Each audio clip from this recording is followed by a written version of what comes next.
Good morning, everybody. What have we got? Just gone 10 o'clock, which is crazy. Loads going on right now. We need to make sure that you can see and hear me all right. So we're requesting a 5x5, as they say. So that's basically an audio and visual check, just to make sure that we're getting out there. We have got some strong winds, cloudy here in Wales. So we're going to see if the interweb works out here. I'm literally in a remote cottage in the middle of the Cambrian Mountains. And awesome, we've got John Baldwin, Run to the Woods, Ash, Andy, good to see you, mate. Thank you. That's good. Right, so we're going to do a Q&A this morning because the amount of questions, I've just literally gone through my emails, first time in a long time. So apologies to everyone who's been emailing me for weeks and weeks and weeks, and I just haven't replied. I'm just starting to get through them now. So there's loads of questions in there. So I thought, you know what, I might as well just do a Q&A live. So if you want to ask me a question, can you do it all in capital letters so I can see it, because the chat is going quite quick. We've got nearly 100 people already, and we've only been on for 1 minute. So ask me a question in capital letters, anything to do with prepping. Let's try and steer away from all of the news and conspiracy stuff if we can, because we're trying to sort of leave that alone now. We've been there, we've done that. Now I feel we need to start getting proactive. We need to start preparing for all sorts of things for our own individualized journeys, as it were. Right? So everyone's in different boats. Everyone's got all sorts of good things and bad things going on. Someone sent me, sorry, this was a comment reply. We're just waiting for people to come in. So if you're watching the replay, just skip forward a bit, because people are joining all of the time. Someone asked me about the car. Now, yes, I've been having ongoing issues with my car. It's literally sucking all of my finances, and it's proven to be a bit of a nightmare. I've just spoken to the garage, told him what happened on my trip from the garage back to the cottage out here. And yes, going uphill around 3,000 revs. I've done it on purpose. The temperature gauge was going up again. Oh, not again. So by the time I got back from my 40-minute trip or wherever it was from the garage, I can hear rapid boiling in the engine. And I thought, I couldn't believe this.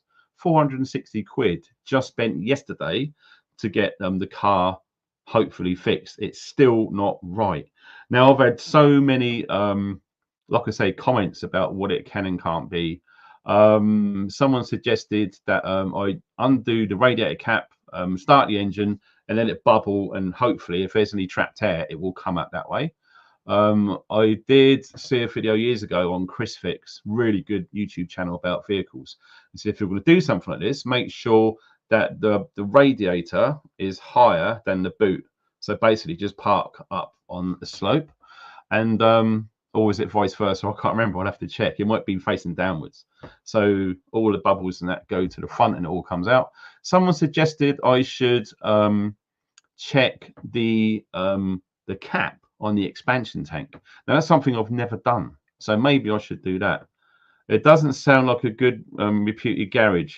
Well, the problem is there's a few garages that I can use, but they're good and they're affordable. But if you want something done, the earliest you can wait is 2 weeks. And now I've got one vehicle. That's it. I've not got the luxury of having more than one vehicle.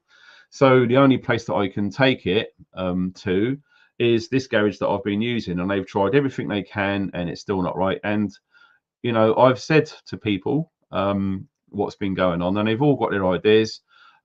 This is the third thermostat that's been fitted, right? And I spoke to the guy this morning. It's a good quality one. It's not a cheap one. It's definitely not the thermostat. It's got a brand new radiator, and that's been fitted by myself and another mechanic. There's nothing wrong with that. That's good. The head gasket was skimmed. New gaskets are genuine gaskets, and the rocker cover gaskets, and it was pressure treated. There's zero problems with the head.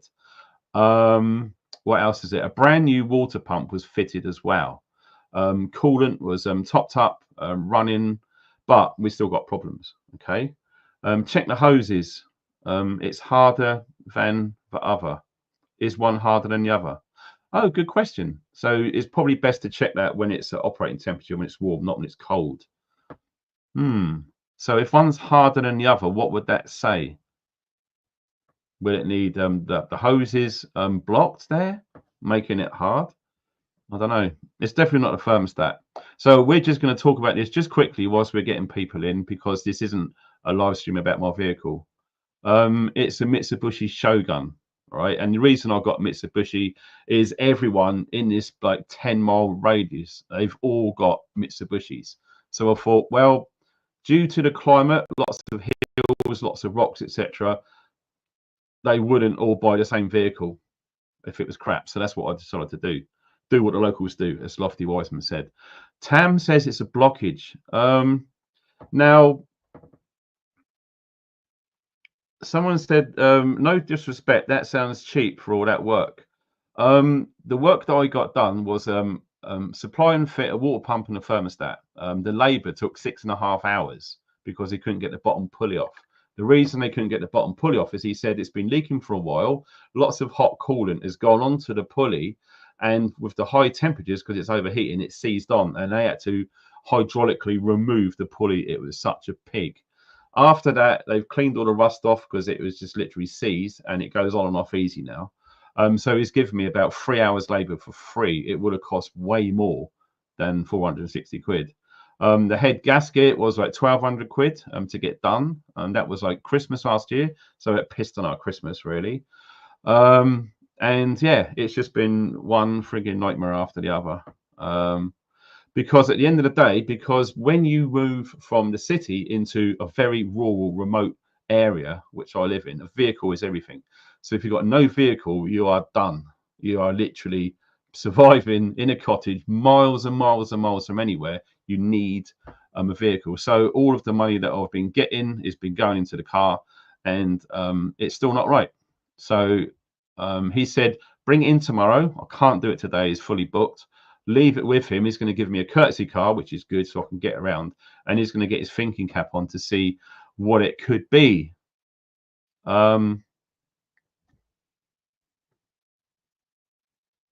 Yeah, apparently lots of people have issues with their vehicles right now. Let me know if you have too. Robert says a massive airlock. So do you know what I probably might do is after this live stream, I plan on doing a video on this because everyone's asking me. I've brought one of these because he recommended them, and I do. How do I use it? So I'm going to do a video on how to set this up today. It's the only day this week where we haven't got torrential, pissing down, nasty rain. It's supposed to be sunny, but it's really grey. It looks like it's drizzling, and it's quite windy. So it is what it is. I'm going to have to get out there and get that done with my camera. Try not to get it screwed up, but you know, it is what it is. Best to take it to dealers. They'll sort it out. If I took that to a Mitsubishi dealer, nah. Mr. Rasta, good to see you all.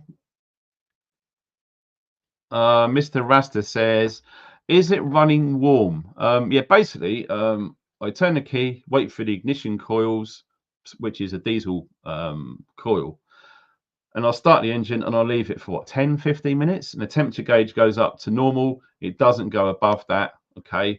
And I could leave it there all day and it'll be fine. It's only when I go uphill pretty much, and I'll go quite fast, then the temperature gauge starts to go up. And after driving for half hour, 40 minutes or so, when I stop and it's quiet, you can hear inside the car the engine boiling like a kettle. I think, bloody hell, that's not right. So yeah, it's not running hot, it's running perfectly. It's just when I'm driving it. Now, this is another one. Did you check the heater matrix? Yes, my mate who's checking it said he started to flush the heater matrix. He ran out of time. So what I've noticed is when I've got the hot fans on and I'm driving around, the hot fans remain constant. They were going cool and then warming up again, but now it stays hot all the time. So that's one thing I've noticed. He did say bring it in and he's going to flush the heater matrix right out. We don't really want to replace the heater matrix. One, it's nearly 300 quid, and you got to take the entire dashboard steering wheel out and replace it and hope to God it's the same size and the same part and it fits okay and all the rest of it. and then putting it all back together, which, if you can imagine what a pain taking the whole dashboard out. If you break something, bend something, snap something, you've got to replace it all, fix it somehow. So wet carpets, I haven't really noticed. I don't think they're wet, but the heater matrix, this is where my knowledge of vehicles isn't that great. I'm not really sure. All I know is that heater matrix is basically when the engines come up to temperature and you want hot air in the fans. If you put the hot fan on and it's cold, the heater matrix is done. Okay, so that it's been lukewarm. Now it's a lot hotter. It's still not 100% flushed out, but it might, if that's the thing, it might be the heater matrix. If that's got something to do with the running and the liquids and the movement of the coolant, then that's definitely it. I just presume the heater matrix is just for hot and cold fans. Check the oil levels. I did check that a few weeks ago and it was fine, but it's a good point. Do you know what I'll do? I'll make some notes here because you guys are awesome. We're still waiting for people to come into chat. We've got nearly 200 here, so we're going to get on with the Q&A real soon. Just bear with me because if I'm not mobile, there's not much I can do. So I'll really appreciate all of your help. So check oil level. Expansion, cap, inside. That's another one someone said to me to do. If you check the thermostat, it's the third thermostat. It's brand new. It's fitted the other day. It's definitely not a thermostat, and it's a good thermostat. It's not a cheap one. Car trouble, Galaxian. Yeah, you're telling me. Clean system. Let engine run. Put new liquid. Thermostat have different temperatures. Thermostat have different temperatures. I will put on there. Flush entire system.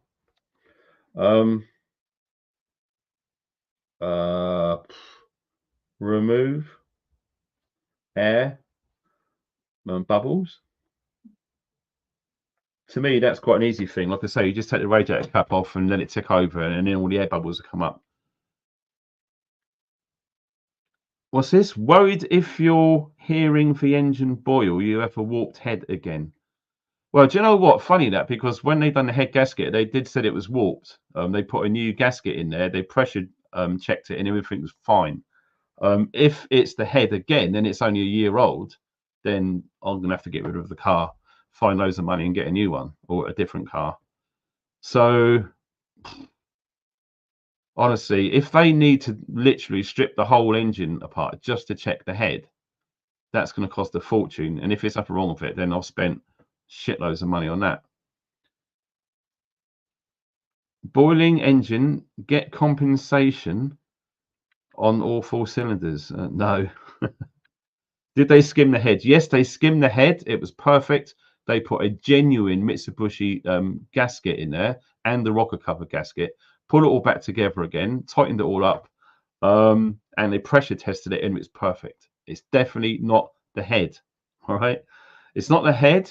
It's not the water pump, and it's not the thermostat. All right. Just to bring you guys up to speed. Tam says, if the hoses are different, if the hoses are different temperatures and one's softer, circulation problems. I'll note that down. So there's 2 radiators, one at the top, one at the bottom from the radiator. You're saying is one's hard and one's soft. It's a circulation problem. Check rad hoses. Hard v soft.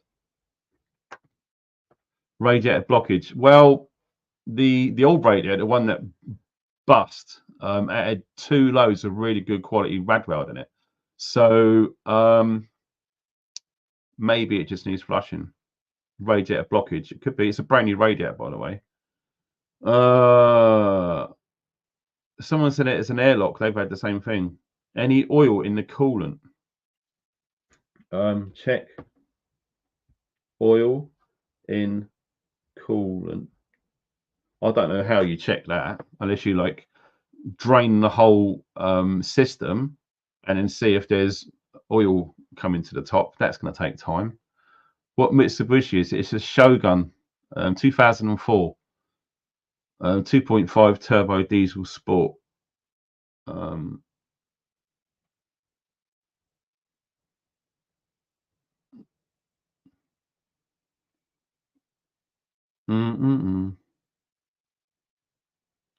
Yeah, Radwell, not the best. Well, the thing is, I was on my way to see a friend in England, and the whole thing just, it was steamed over. It was boiling. You can see water bubbling all over the top, all over the front of the radiator.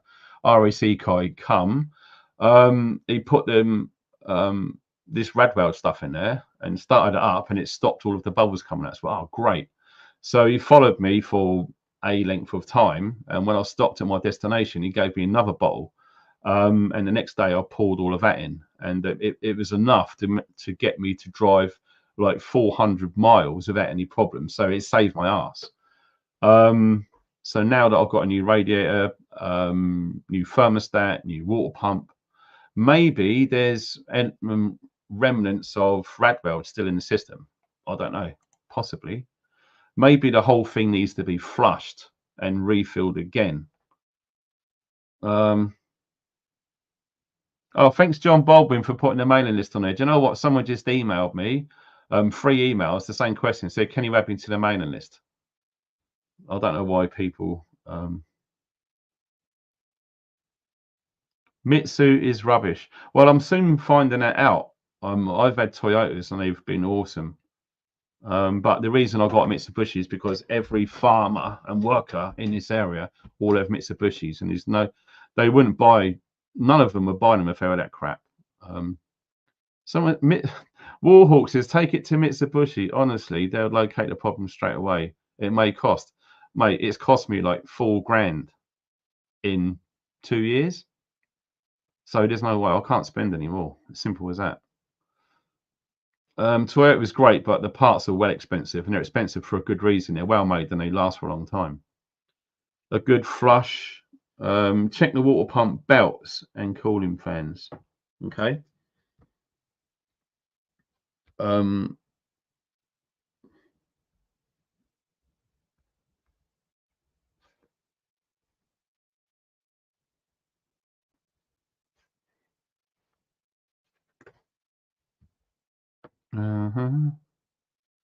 Yeah, someone said egg white. Yeah, I've heard that works, but when you break down in the middle of nowhere, you're not gonna have a fucking egg on you. Sorry. Yeah, I thought Jap cars were good as well. I've spent so much on his car, you won't believe it. Yeah, Toyota Land Cruiser. Yeah, if you want to give me $5,000, I'll go and get one. I'm skint. Literally, all my money's gone into this car. Cost me $2,000 when I first moved out here, and I've spent $4,000 on it in a couple of years. And you know, it's just one thing after another.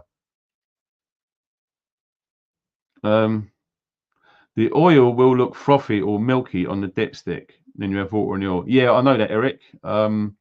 It's absolutely fine, mate. When I take the oil cap off, it's like clean as a whistle. It's not a head. It's not water getting in there. But yeah, thanks for the tip. Someone else might not know that. The radiator cap. Do you know what? When I got the radiator, it didn't come with a cap, and when I put the old radiator cap and it didn't fit, I had to go all the way down to Cardiff, where the radiator was purchased from, and they got the exact right one part to fit that particular radiator, and it's different. It's a lot smaller in depth, and it fits perfectly. The radiator cap is fine. So why? Thanks for that.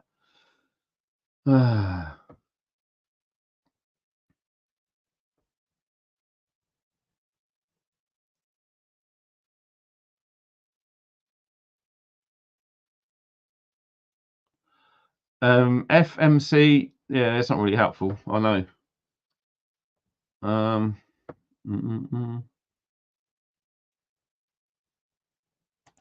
Right, this is cool. Hi, Mountains Bushcraft. Thank you for your advice. If you had a problem with a head gasket, thank you. Let's not have seeped into the cylinder heads. What I mean by misogynist. Just squeezing the hose to get rid of the bubble. Yeah. Do you know what? After this stream, I'm gonna literally take the radiator cap off and I'm gonna turn it on and leave it for like 20 minutes. So if there's any air, they're just gonna work their way out, and then hopefully I might fix it myself. That'd be cool. Right. Okay. What we got here? Question. Are you rocking the MOD knife? Yes, I've got 3 of them. They're really good. Get the genuine ones. Okay, there's lots of copies and fake ones. Don't do it. Some YouTube channels put their little logo on there and it's a cheap Chinese one. Don't do it. It will break. So yeah.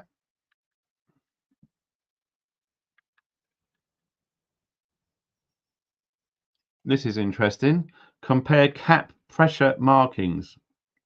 Is it in BAT, KPA or PSI? No idea. Right. Okay. Sorry about that. It's taken ages. I've literally just gone mental into the vehicle. So, capital letters, ask me anything you want about prepping. Anything. I'm all ears. Do a fundraiser for a new car. Jesus Christ. Like, do you know, people will slag me off already for like asking for money. There's no way I can do that. Oh, Fred. I would get the cooling system drained and flushed, then do a vacuum test. This will suck me out. Really? Okay. I've never heard of a vacuum test. Thanks, Fred. I'm going to note that down. All of these questions I'm going to photograph and I'm going to send it to the garage and then they can check it out.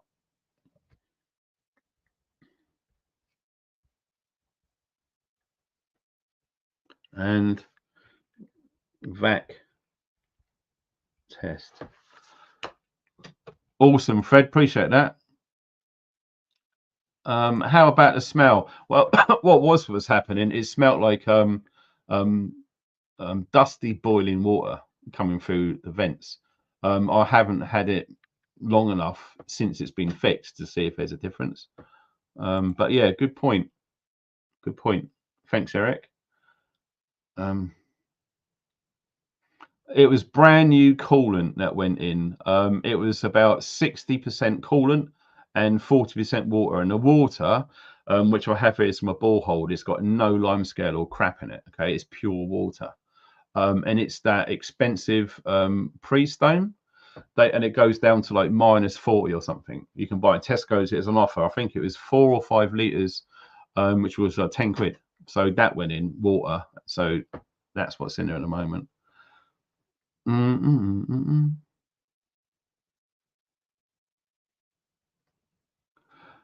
Here's a good question. Won't the woods be awfully busy in this shit at the fan situation? Well, it depends what you mean by shit at the fan. If you think like everything's bad, cities are in lockdown, everyone's killing each other, not many people are going to make it from the city out to the woods. But those who do, then yeah, it's true. It's absolutely. But I've already bugged out, so I don't need to do that. But if you live in a city, my advice would be go to somewhere. If it's a massive woodland, you're taking a chance, but you're better off finding buildings that are remote. And there's lots of them. Here in Wales, there's hundreds and hundreds of abandoned buildings. Scotland, I don't know, but Wales is tons. There's loads in England. But yeah, don't think you can go to the woods and, you know, it'll be fine and dandy. If you want to bug out on your own in the woods, you're going to have to be like a Rambo character. You're going to have to be ex-special forces, extremely fit, and you're going to need extensive knowledge on wild edibles and mushrooms and hunting. If you don't, forget it. You just won't make it. Simple as that.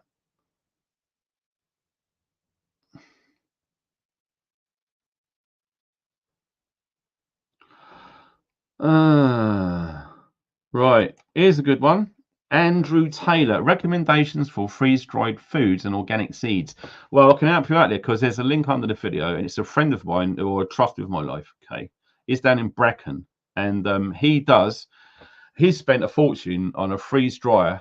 Come over from America. It's a high-end one, very expensive, and he gets all of his foods locally in Brecon. So all of the meat is good quality stuff, all of the vegetables, and he freeze dries his own, and it's probably half or less than all of the other mountain house stuff and stuff you get from camping shops and things like that. There's a link to that, and I think it's a Facebook page.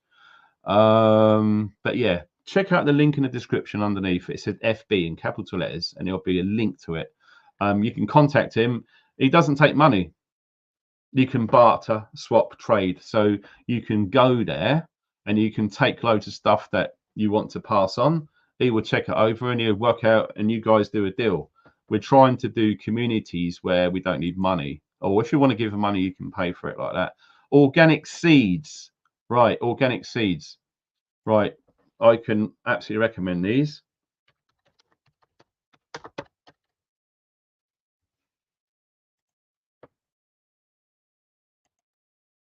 That's them. Right, I've been using this company since 2010. Okay, and I'm going to share it with you now. If you want good quality seeds, right, and I'm not joking, this is one of the only places that I know of in the UK. There may be a few more, but I can guarantee this because I've used them myself. I can't vouch for anyone else. And it's this company, right? It's called For Real Seed Company, all put real seeds. Okay, these are excellent. Okay, they're organic and they're heirloom, so they are really, really, really good. And look at this. This is the old school machine that they use to pack all of their seeds. It's awesome. Do you know what? One of these days when I'm down there, I'd love to go and visit the place. This is 1880s. This machine was built, and they're still using it today. And they pack it in these awesome little seeds. They do everything. If you can look on the side of the screen, okay. So let me just pick an example. Kale. I love kale. My favorite is the Calvo Nero. Here we go, Nero. This stuff here is amazing. 200 seeds for £2. I am not joking, right? If you was to plant, if this was just for yourself, you only need 2 or 3 of these plants, because the more you pick them, the more they grow, and they will grow for ages. Okay, like you see there, it will crop from early August right until January. You can have all of that. Excellent, really, really good. And there's so many varieties and stuff that they do, and you can literally take your pick.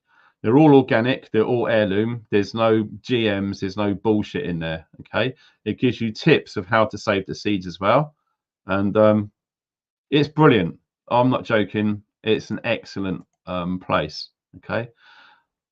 Galaxian, thank you for the help. Seriously appreciate it, because that garage is taking all my money. Yes, sir. Really appreciate that. So I'm going to scroll up. Capital letters, please. And then I will get to them. Right. What's this? Can you do a video on urban prepping for when shit hits the fan? I could do. It might be a bit arduous because I'm living right out in the sticks. I used to live in Urbanville for donkey's years. Okay, so yeah, I know loads. I'm in a unique situation because I'm in the countryside, proper remote. Okay, I'm not joking. There's no one for miles from where I live. Most of the people, not all, who live out here, that's all they know. And if you was to take someone who is a farmer, who is just born and bred out here where I live, and put them in the city, they just won't be able to cut it at all. The benefit what I have is I've got loads of experience in living, ducking, diving, all of the rest of it in a city for like nearly 50 years. So if I had to go to a city, I'm fine.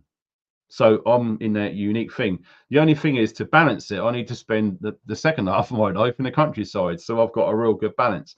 But to do a video inside a city, filming doing that could be quite tricky. But yes, it's something I can consider. Absolutely. Excuse me. We're just going through the comments now.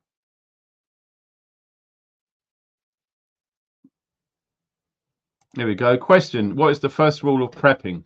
The first rule of prepping, I've done a video on it, really. I don't think it's a rule. The first thing I would say is make time.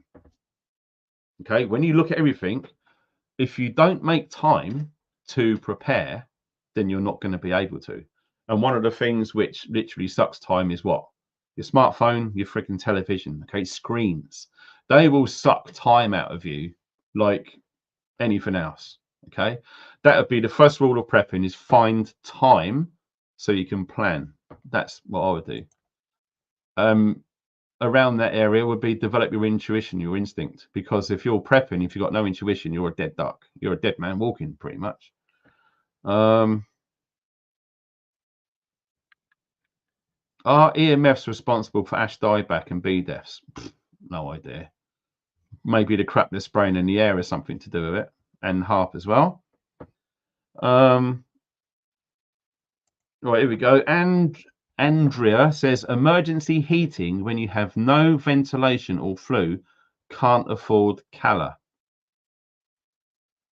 Right, okay, so if you need emergency heating and you've got no ventilation or flue and you can't afford Cala gas, what do? You focus on your core body temperature. Okay, you eat hot food, you drink hot drinks, and you put insulating layers to keep your body heating. That's the real basic one for that. What's this? Alpha Kilo Prepper. Good to see you, mate. Do you have any recommendations, bed and breakfast in Brecon for next year's prepper meet? Haha, that's quite funny. Yes, I did stay at a B&B. It was a gift from my dad, actually. So that was really nice to do that. The place we stayed at, the guy wants to keep it private. Anyway, the location for the prepper meet is going to be somewhere different next year. So I can't. Sorry about that.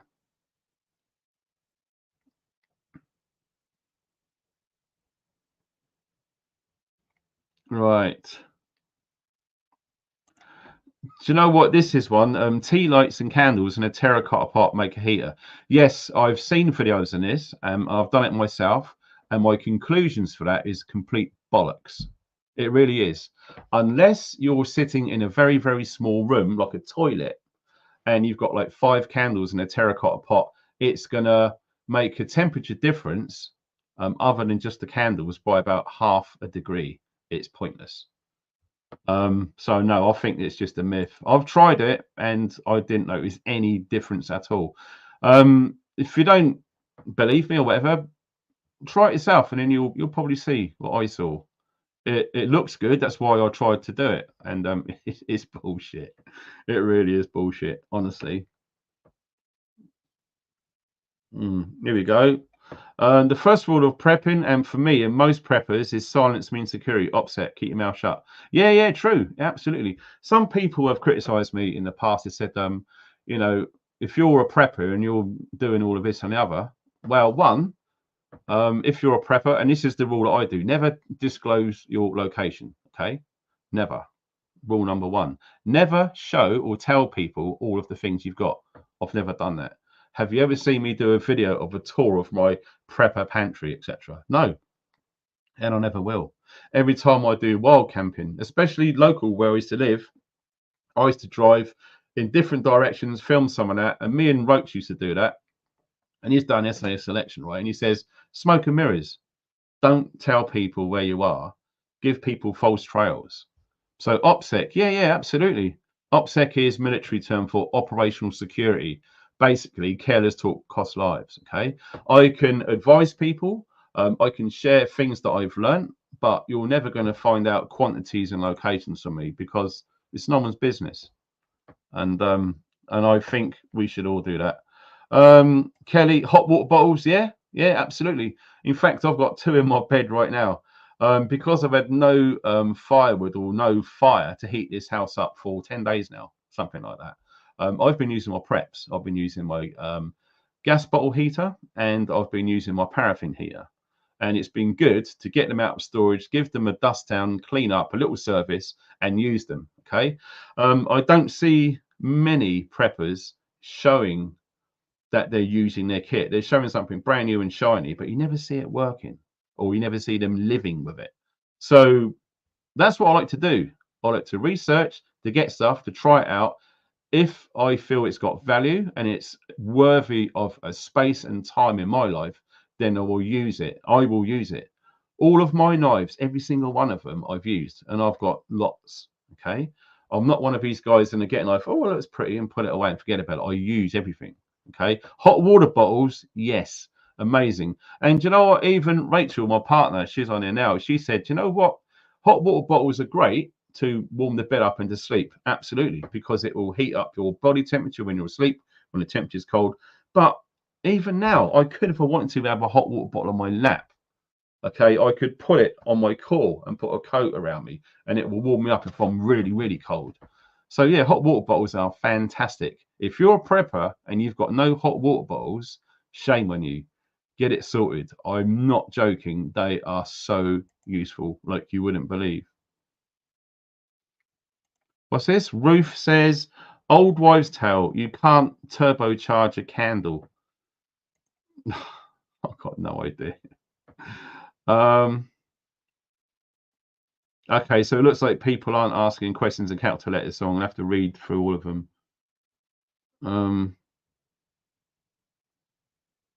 Andrea says, I have an elderly ill person with mobility issues, and they need to be warm. Yeah, absolutely. Hot water bottles, regular hot food and drink.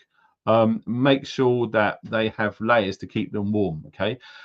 Basically, what it is your core in the middle. That's where all your vital organs are. That's where all your blood's going to be to keep those working. So there's going to be more energy concentrated there. Hence, your fingers, your extremities, and your toes are a long way away from your core. Hence, they always get cold and this is warm. Okay. You need to make sure that that's warm. That's generating heat. You need to keep that heat in, stop it from escaping. There's billions of different items of clothing out there. But yeah, a body warmer is a good thing. Okay, that's excellent. And then you can put other items on top. Make sure they're comfortable, nothing's too tight. The secret to layering clothes, okay, lots of people screw this up. But when you think about it, when you understand how it works, is this, okay? Your core is generating the heat, your body heat, okay? 37.5 degrees, plus or minus 2 degrees. That's where it needs to stay. If that temperature goes colder or hotter than that, it's just a matter of time before you're seriously in the shit. And I mean, you can die. I'm not exaggerating. That's a fact. All right. Hypothermia, hypothermia. Check it out. So base layers, you've got your heat generated from there. You need to trap the heat. What is a good insulation? Air. Look at a house. It's got 2 bricks. It's got air in between. Okay. Look at double glazing. You've got air or argon gas in between the 2 paints. Air is a great insulation. Look at bubble wrap. It's full up with air, isn't it?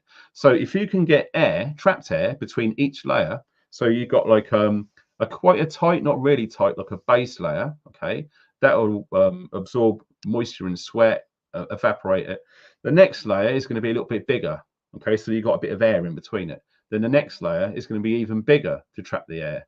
What you don't want to do is to say to yourself, right, I'm an extra large, I'm going to get 4 layers and they're all going to be the same size. What's going to happen is you're not going to have any airspace between the layers. It's not going to work efficiently. Okay, so you're going to want an extra large top, which clings to you like a slim fit. The next layer will be an extra large, like a long sleeve, like thermal vest or something.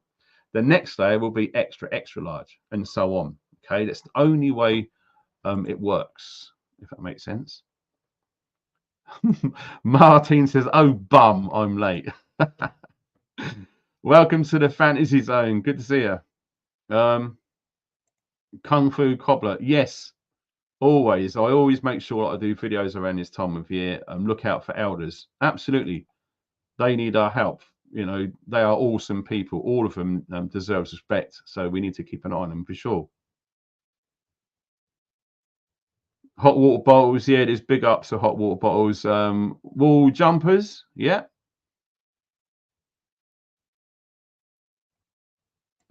Yeah, Cheshire Wonder. All right, Mike. It sounds silly, but 1 or 2 of those hand warmers in your sleeping bag for half an hour before you get in. Yeah, do you know what? I've got a friend of mine who is a retired US Marine sergeant, and we stay in comms a lot. He served out in Iraq, And one of the things he said when he'd done his mountain training out in the colds in America, they was all taught the same. Hand warmers, put them in your sleeping bag. Because I'll tell you what, when it's time to go to sleep and it's minus 20 or 30, right? It's a good idea to preheat your sleeping bag, unless, because think about it, you've got all of that warmth in your body. You've got to take all of your clothes off really quick, because if you stand in fanning around taking your clothes off slowly, your body heat's escaping.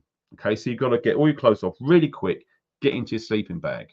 Okay, but the thing is, that sleeping bag has been in your backpack or it's been on your ground. It's freezing cold. So you get all your body heat, you go into a sleeping bag and it sucks all of that heat out of you. So Mike has a very, very valid point. Hand warmers, more than two if you can, chuck loads in there. Put them, I would say put one where your feet are, one in the middle where your ass is, and one where your chest is. That's what I do, put 3 in there. Or if you can, just do 2, okay? Your chest and your feet. Get them in there, zip it up, close it up to stop the heat from those hand warmers escaping. Trap that heat in there. And when you do get into bed, do it really quick, really quick. And another tip, if you've got room, put your clothes in the sleeping bag as well, unless you're like waking up in the morning and putting on freezing cold clothes. Top tips there. Yeah, well said, Mike. Here's another one. Closing curtains will keep the cold out. Yeah, absolutely. I'm not joking. If you was to get one of those infrared little dot thermometers, you know, one's like a handheld thing. You press the trigger, and wherever that laser dot is, that's what the temperature is. If you was to get your house lovely and warm, right, go point it to the window and look at the temperature. Wow, good point. Curtains as well, the thicker the better. The problem I've got in this cottage, the curtains are so thin, it's ridiculous. You know, if I own this cottage, the first thing I would do is to take all of the curtains off, and I will get some really thick, heavy-duty curtains done. Maybe she says, my lovely, yeah, use hot water bottles during the day as well. 100%. I'll tell you what, let me go and show you one.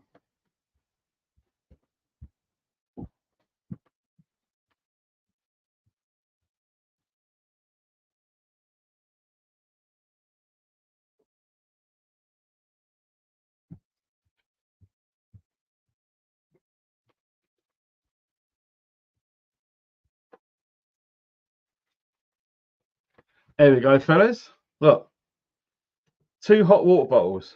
Oh, one's upside down. But as you can tell, I filled them right up to the top. Let me see, where is it?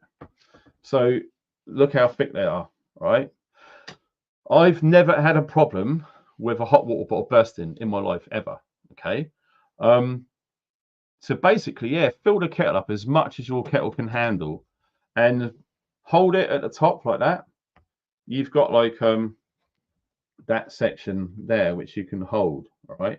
But I tend to cover it over and hold it because that will get hot. So what I tend to do is I hold it at an angle against the sink, pour the boiling water until it's filled right up. You can see it coming right up to the very, very top. Then what you can do is I lean a little bit just to see if the water level rises up. If you fill them right up, you don't need to do this, and it will go right to the top. Then you put the screw on very, very slowly, okay, and do it as tight as you can. Then I turn it upside down, shake all the water off, and because they're filled up, like both of them, okay, put them straight in the bed, one where your feet are and one where your chest is, okay? Then the next important thing to do is to get your duvet and to manipulate all the way around so you're literally trapping the heat, okay? Don't leave the duvet half off or a gap at the top at the end. Really little smother it. And I'm not joking, man. You know, you could, these are still lovely and warm now, okay? And I filled these up, what, 9 o'clock last night? Yeah, do the maths.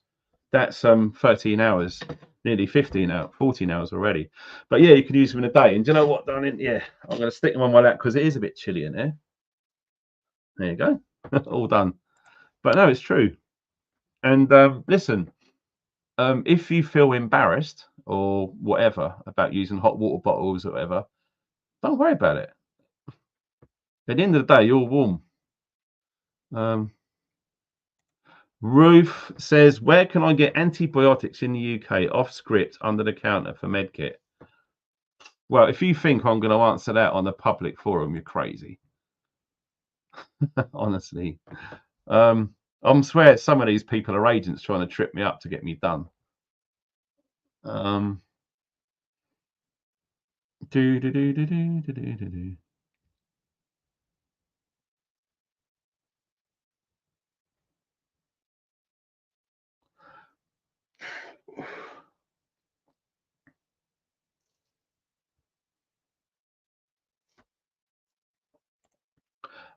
Thin layers of cotton clothing. If you're out and about doing stuff, that's the worst thing you can do. Okay, do not do this. Because you're going to need a merino wool as a base layer, or you're going to have some specifically designed synthetic layer which will wick away moisture. All cotton's going to do is just going to trap all of your water, and if you're out in the cold, you can freeze to death. So indoors, I would say, who remembers Daymart? Daymart. Some of you guys probably will. That's excellent. Okay, thermal clothing, very, very good. Okay. That's a good one. I've got a summer sleeping bag open, using it as a blanket. That's an excellent idea. Yeah, I've got the jungle sleeping bag, and it's true. You can unzip it to make one great big duvet. That's excellent. Yeah, really good idea. Anything to so all you're doing is you're stopping your body heat escaping. You're trapping that warm air to keep you warm. That's basically all it is. Are diving knives okay as a prep knife? Diving knives are good. One, because they will never rust. Think about it. Good tip. Right, what basic medication should be best to put aside for prepping? Well, personally, what I do is every time I go out shopping, food shopping, it's usually about once a week, maybe once every 2 weeks. I would get 1 box of paracetamol and 1 box of ibuprofen, stick them away. Okay. What you will find when you're doing this, it takes up a lot of room. So what I do is I take all of the boxes off, and I've just got the little things inside, and I've got one big bag, and I just write paracetamol on it, and one big bag of ibuprofen. Okay. They're really affordable, and they store for years. But top tip, make sure you get tablets, don't get capsules. Tablets will store 80% longer than a capsule would, and they're basic medications.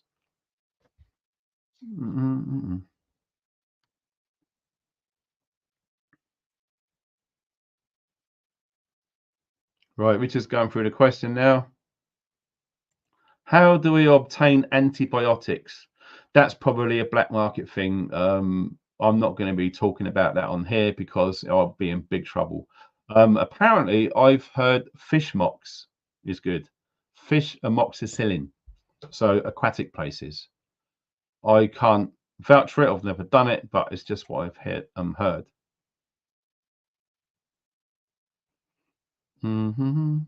Take your clothes off in a sleeping bag. Yeah, that's great if you love getting cramp and stuff like that.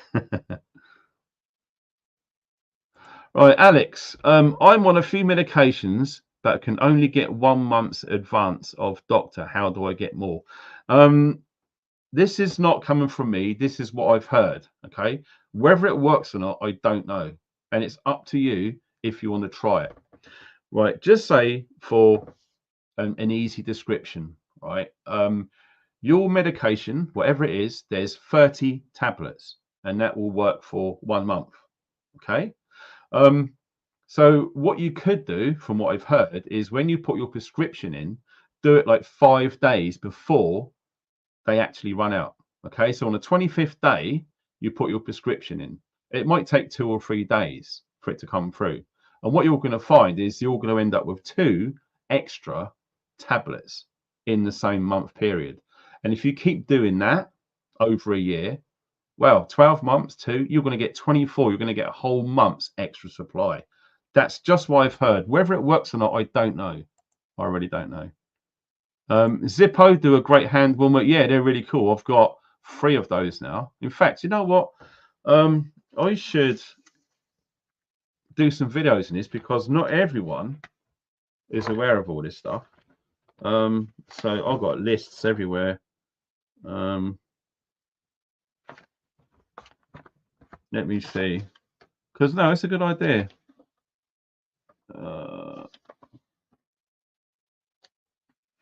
I've got lists everywhere. I've got lists coming out of my ass. What I want to do is put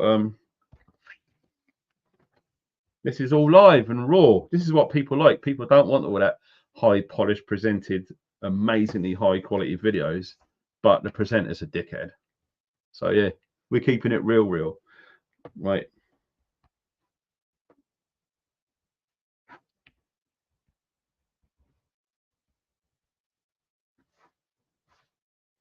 Yeah, hand warmers. That's a really good point. Zippo ones too. I'll write that down. I could do a video explaining what they are, how to fill them up, how to use them safely. Yeah. And someone else would get undressed in a sleeping bag. Yeah. Well, what I usually do when I'm out camping, before I get into my sleeping bag, I'd have my long johns and I'd have a thermal base layer on and a wool hat, right? Because you're sleeping outdoors, you've got a bald head and it's out the sleeping bag, you're going to get a cold head. So to keep your heat temperature from escaping, put a wool hat on. And yeah, I'll get into bed with long johns and a thermal vest on. Sometimes, because I've got a really good sleeping bag, it's a British Arctic 90 bag, brand new one. I've got it, never washed it, and in fact, never ever wash your sleeping bag. Don't. It will ruin the insulation. Okay. All you need to do is after you've used it is you air it. That's it. And if it's got some sort of water or marks on it, you can just sponge it off and let it dry. Do not ever put it in the washing machine, ever. Okay, don't. It will ruin it. And yeah, if I get too hot, I just take my clothes off, my base layers off inside the sleeping bag. Because all you got to do is you just got to think about your temperature. If you're getting too hot, cool yourself down. Take some clothing off, undo the top, let some heat out. If it starts to get cold again, do it back up. You can regulate. Very easy. You just have to use common sense, really. Someone says you can buy antibiotics in India. I've heard that. Whether they're quality, genuine, whether you ever see them, if you order them, I don't know. Weeder fish, towel along door bottom. Do you know what? That's another thing I need to do is get one of those draft excluders. I did have like a red big piece of fleece material, and you're right, I rolled it all up and jammed it under the door. The problem is the cottage that I've got, you can see all of the daylight around the edges, and I've tried putting like sticky foam stuff, and after like a few months it peels off. It's a friggin' nightmare. But yeah, no, good tip. Wow, do you know what? We've been nearly going for an hour already. Hope you guys are getting some value from chatting and getting some ideas. It's really cool.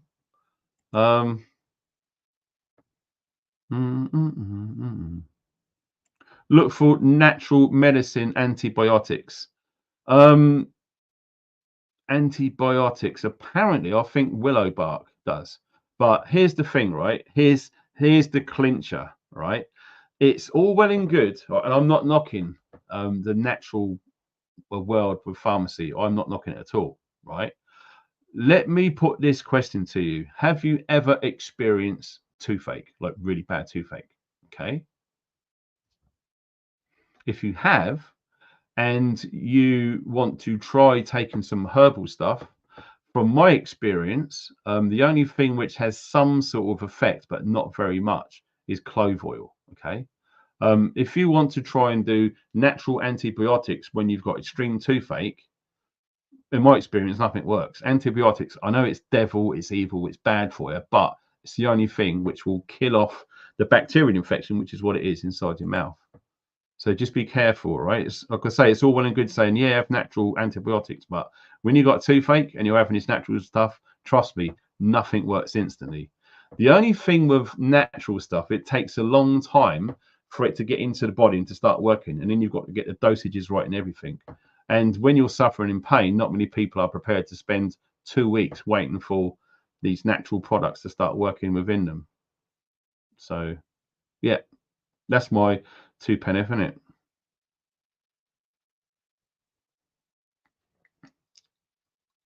Someone says, which website is currently the most reliable to buy gear from? I've been hearing there's lots of people having the place that I help out now and again. They've had big issues there with getting stuff out on time, etc. I don't usually go to a website to buy stuff from. The place I'll go to is eBay. Is pretty much it, really. I'm not on Facebook, but I hear that there's a thing called Facebook Marketplace where people sell their shit. So no, I'm sorry, dude, I can't really recommend stuff like that at the moment because one, I've got no money. Two, I've got nearly everything I need, so I don't really go for it, if you know what I mean.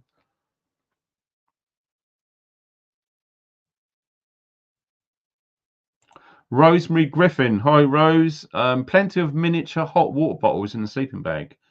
Thermal blackout curtain liners serves two purposes. Interesting. That's cool.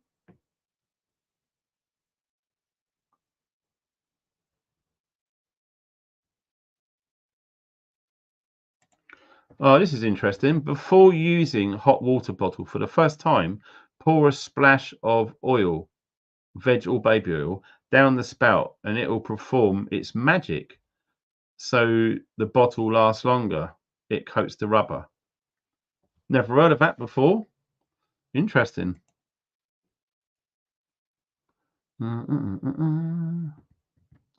Actual fact, be careful, right? Because if you've got rubber and you put like oil on rubber, usually over time it deteriorates the rubber, right? I've heard this sort of stuff with vehicles. Okay, you got rubber hoses, blah blah blah, rubber door seals. Okay, what they recommend that you use is synthetic oil rather than natural mineral oil, because normal minerals, like you just said, baby oil, which is like basically paraffin, and vegetable oil, that will slowly eat the rubber. So if you do use oil, use synthetic. To be honest, when you put boiling water, most of it's going to get washed out. Whether it works or not, I don't know. I've never heard that before. Mm-mm. Justin says wild oregano is nature's best antibiotic. Well, sounds great, but let me tell you this: when you got a toothache and you just have loads of wild oregano, let me know where you get on. Just saying. Never wear nylon socks. Jesus, no. Mm-hmm.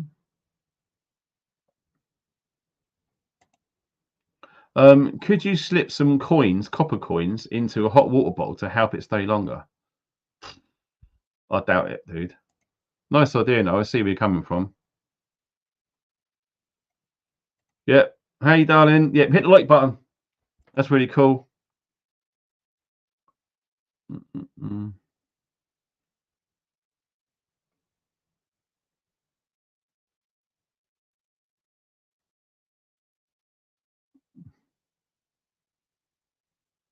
Yeah, ibuprofen is bad if much of it's taken. Yeah, I agree. Personally, I don't take paracetamol or ibuprofen. The only time I would take paracetamol if I had a really splitting headache, and I would take two with some water. But the amount of times I'll take paracetamol will probably be like twice a year. Ibuprofen, no. I think I've done it once in the last year.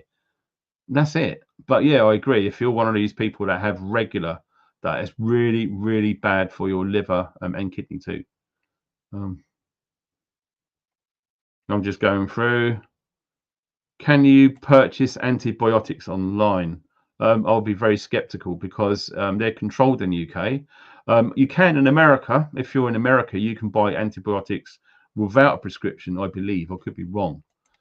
But no, do you know what? Just one thing I'd love to have is probably about 1,000 antibiotic tablets. That would be a great prep. But yeah, I'm the same boat. Where you getting them from? No idea.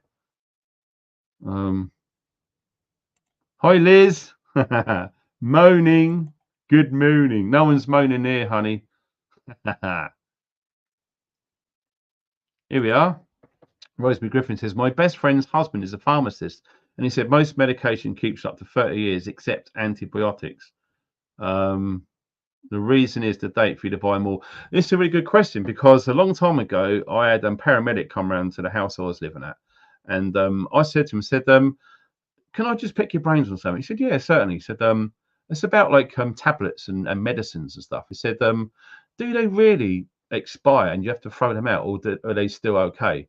And do you know what he done? He grinned and he said, if it's tablets, he said they pretty much last forever. If it's capsules or liquid, they probably won't be any good much longer than their expiry date. The weird thing is, I believe that antibiotics, amoxicillin, usually it's in a capsule form. Now, if you can get antibiotics that's in a tablet, yes, I would say, for example, if they expired in 2025, they'd probably be all right by 2030. Much past 2030, I wouldn't like to guess, but this is just an assumption. Okay.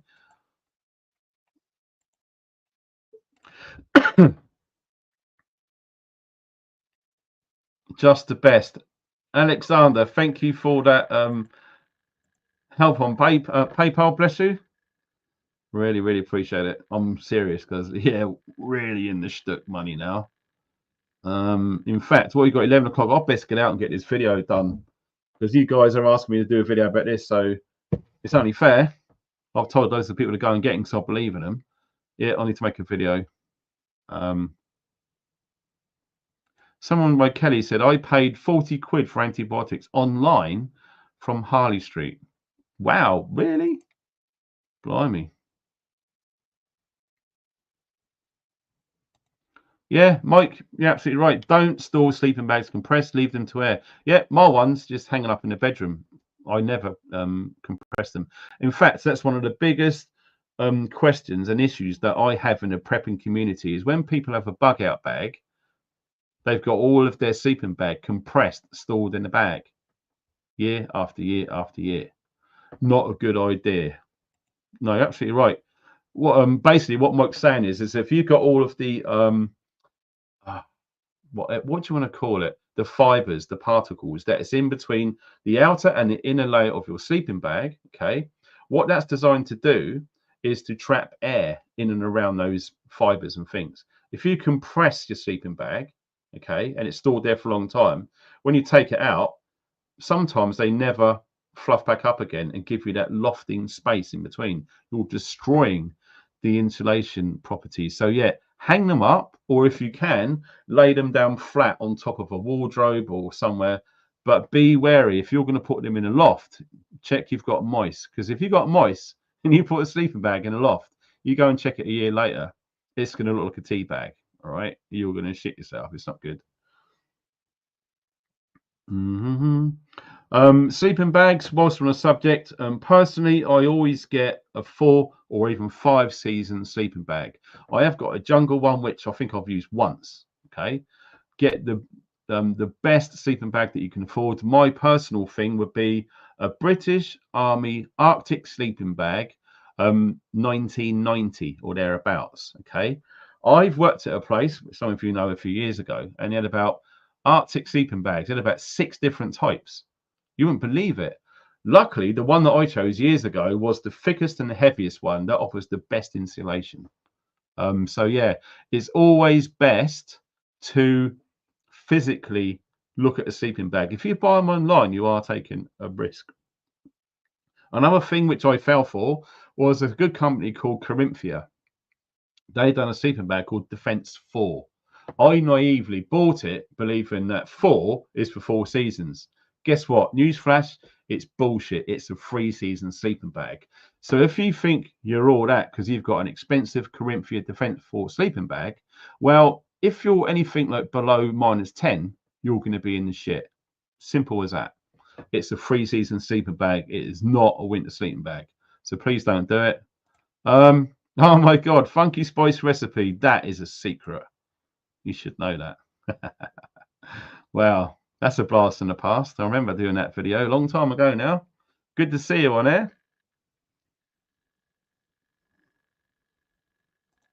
Yeah, exactly. White willow bark is like aspirin. Yeah, for sure. But again, you've got to be really careful with the dosages. Okay, if you get some white willow bark and you scrape it into a powder, how much powder do you take? A teaspoon, a tablespoon, a dab? you know, we're all waking up to all this stuff in the last 20 odd years or so. You know, this has been hidden from us, hence the birth of the pharmaceutical industry in the Victorian times. Rosemary Griffin says, try TCP liquid for toothache. I've never had TCP. God knows what's in that stuff.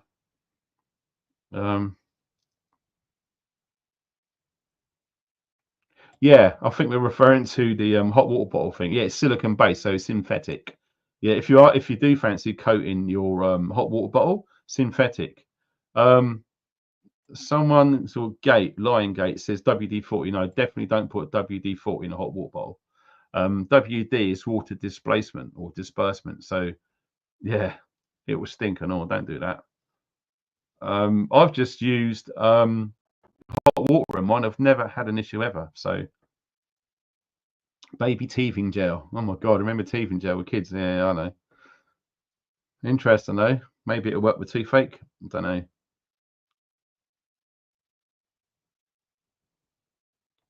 Right, this is an interesting one. How do I get past regulations about getting a Calagas heater and bottle to a third floor flat as they can't be delivered?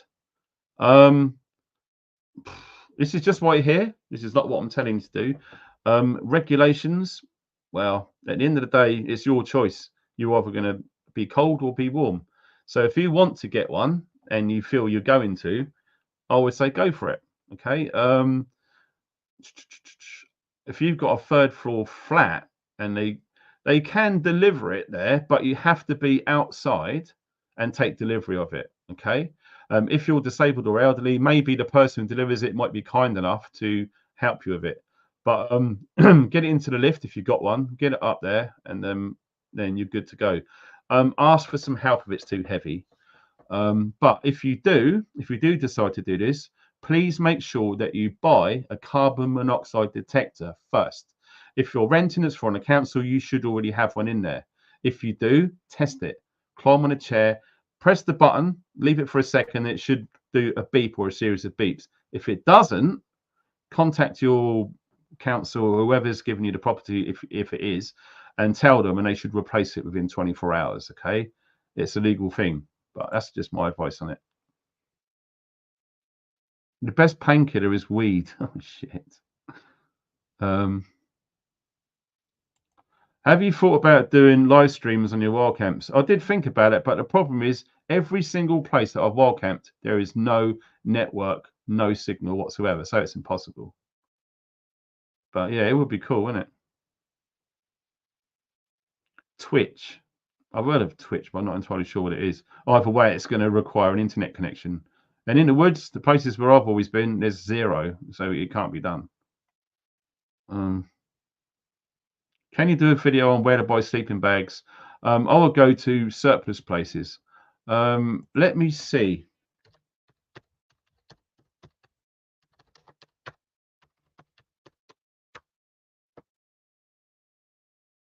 Oh, cool.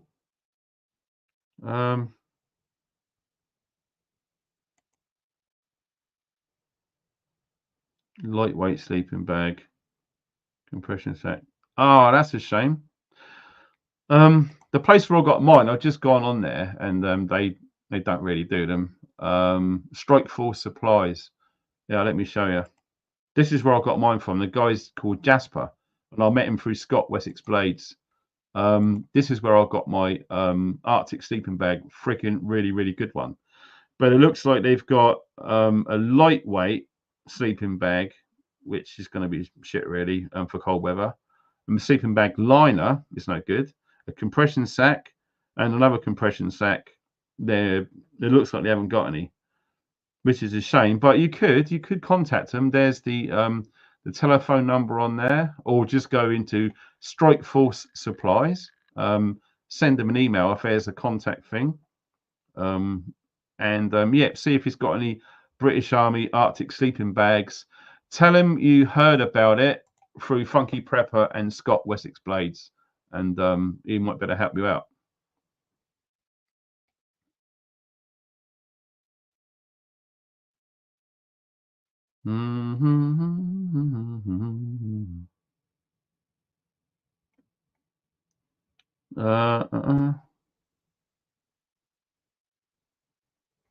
Cool. I think we're about done for today. We've gone well over. I was only going to do half an hour. We've been on it for a whole hour. So I'm going to get busy now. I've got work to do. I'm going to make a video on this. If you don't know what it is, there's a link below the video. Click on it and it'll take you to the website. It's the only British company that's physically making water purifiers and water filters. All right. By British, don't support the frigging Chinese lot. This will filter 5,000 litres of any crappy water you could possibly imagine, and I mean it. Poo, pee, swimming pool water, pond water, the lot. Okay, you don't need to boil it, pump it, and it'll come out like a tap. All right. I want to do a video on this of how to use it, how to set it up. Right. So, and also there's 10%. It's called Lifesaver water filters. Click on that, and you'll be good to go. So I will be doing that video today, and I will be doing a live stream this evening around 7 p.m. So you guys have an awesome day. Thanks for all your help, helping me, and I've been helping you.